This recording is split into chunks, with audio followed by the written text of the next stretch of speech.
Hey guys, Bart from TST Industries here. Welcome to TST Garage. As you can see beside me, I have an XSR900 in the shop with me today. I will be performing the installation of the Evos Womet-Tech Levers on this bike.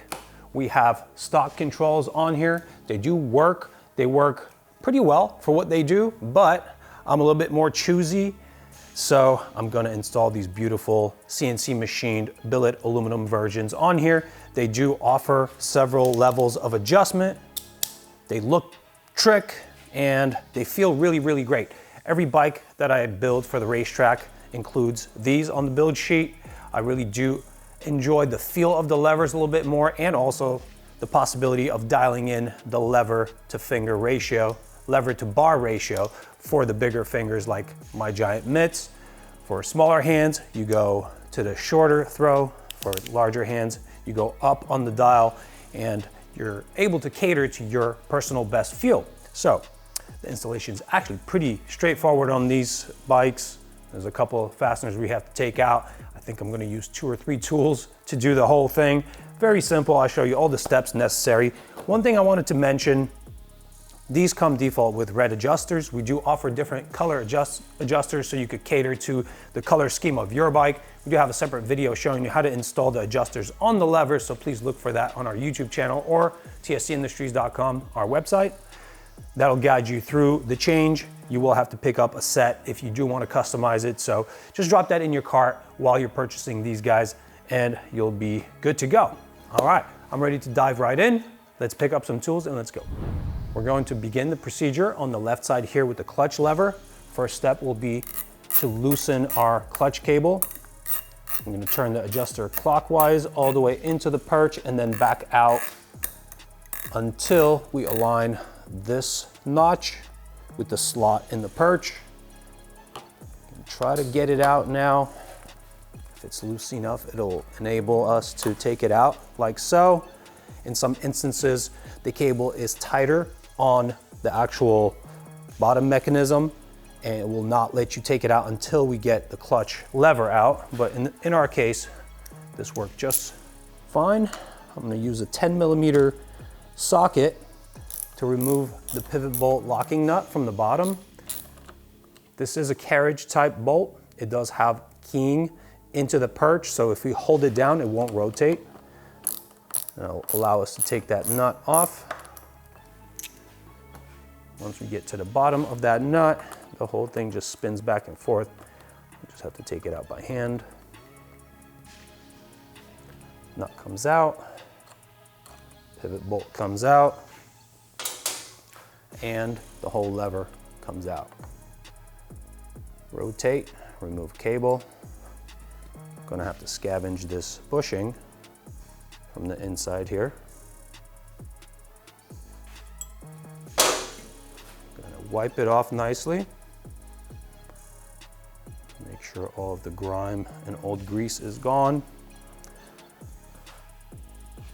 Grab a little bit of grease from my grease source. I recommend waterproof bearing grease, whether it's synthetic or not synthetic, it doesn't really matter as long as it's nice thick stuff that resists water washout. Got a little bit of grease on the inside of that bushing and the outside. Now the bushing fits directly into our new lever. Just gonna clean off some of the surfaces here, not to introduce greased up surfaces inside. It just catches a lot of grime. Let's go ahead and get the cable in, and I'm just gonna fit this cable through the perch, and now I'm gonna align this rotation center with the perch, but not push it in yet. This is a very delicate step that I need to mention and highlight. There is a switch here. It's a micro switch with a plunger sticking out. You have to make sure to push it in before you engage that clutch all the way in, before you engage the clutch lever all the way in. Reason being, if you just push it in, you may shear that button off and now you have to replace that part. So be careful with that step. Then align the pivoting point with the perch pivot. And at this point, We'll put the pivot bolt in, making sure that the keying aligns. So you have keying on the underside of that head that will pop into the keying on the perch. And then start the reassembly of the nut. Do it by hand until we catch the lock. And now I'm going to use a ratchet until I bottom that piece out. Now it's bottomed out, nice and tight. We do still have a little bit of a wiggle, so I'm going to tighten it up just a little bit more, making sure that I don't bind the lever in its rotation. And now at this point, the remaining step will be to tighten this up. Now tightening up the clutch cable involves going all the way out on the tension until we have tension between the lever and the perch. And then we will need to back off slightly. We want to have just a tiny bit of play, and we'll have to preserve that play at ultimate lock condition. So here we have a little bit of tension. If you were to have too much tension on the cable, that clutch is going to get pulled through the cable tension and you'll have a slip condition and you'll burn out your clutch. So we want to make sure that there's still a little bit of play. Okay, that feels good. That feels good. All right, so the installation of the clutch lever is complete. From this point forward is just adjusting it to your preferred feel. And I typically do that while riding. I'll go out on the road, I'll test it out, change it up, test it out, see where it feels good for me. I do have really giant mitts, so typically I keep it out as far as possible and I use 2 fingers on it, but the choice will be yours. And you can experiment with all the different settings and see what's best for you. Let's head on over to the brake side and complete that installation there. We will once again make use of the 10mm socket here on the bottom of this assembly. Then we're going to switch to a 4mm Allen and use that to remove the pivot bolt from the center of the master. Once the threaded section is removed, this will just remain spinning in place. Wiggle it up and down, left and right, and that will come out. Now this is a little bit of a delicate step. We do have to remove the lever from the master cylinder, but also remove the boot, the rubber boot, from the little piston plunger that comes with the lever. This boot sits in this relief here around the circumference of this piston rod. So we need to make sure that this stays in place. If you pull this out, it's a pain in the butt to replace it, so it's a lot better to just have it stretch out and then peel it towards the master cylinder to get it off this relief. All right, now we'll need to get this bushing out of this assembly.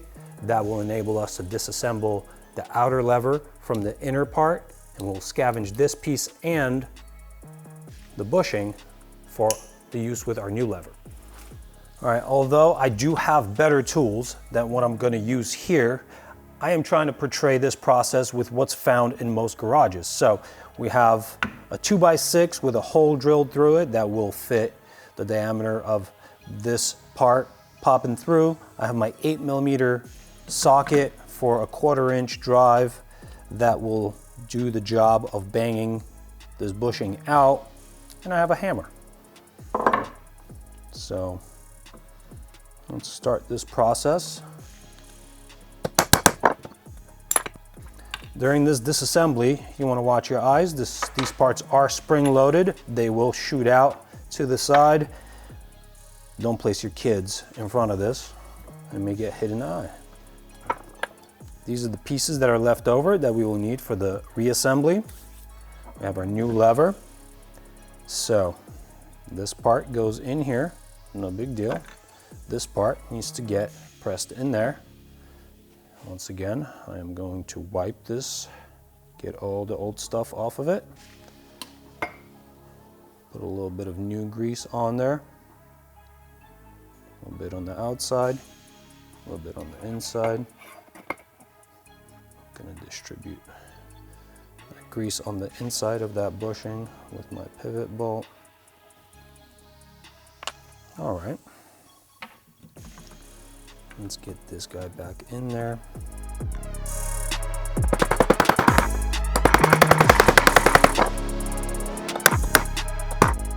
Here's a very important note that I will have to make. You need to make sure that the face of the bushing is at least coplanar with the face, with each face of the lever body or lever fulcrum.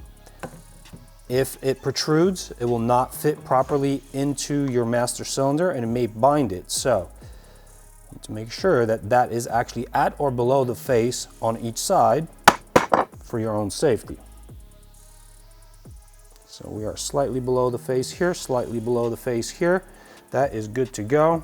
We can put away these tools and get back on the bike and start the reassembly. Do a quick cleanup job here on the surfaces that mate with the lever. Also going to grease up just a tiny little bit there so that it's nice and slippery. Now I have several notes that we need to make before making the actual assembly. We do have a brake reed switch button here. So again, just like on the right side of the bike, we want to be very careful not to push this inboard, or rather in to the master. I want to make sure that it's somewhat depressed and then back out. Don't want to shear that guy. And then also we'll need to simultaneously engage this part into the boot. So let's do that now.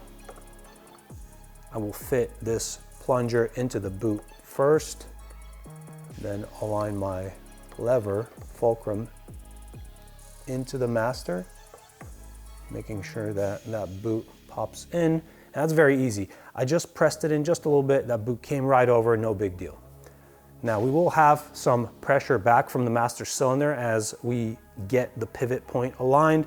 So make sure that the lever is towards the bar a little bit, and then as we push it in, it sweeps that way counterclockwise to engage with that button. I've kept my pivot bolt close to me so that I can quickly jam it in.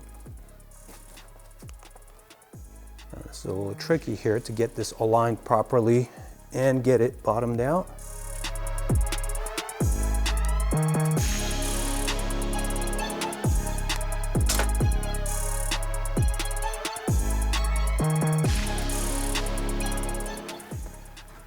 All right, so I actually got everything coaxial and this pivot bolt popped through. So now we're at the point where we're gonna have to engage the threads.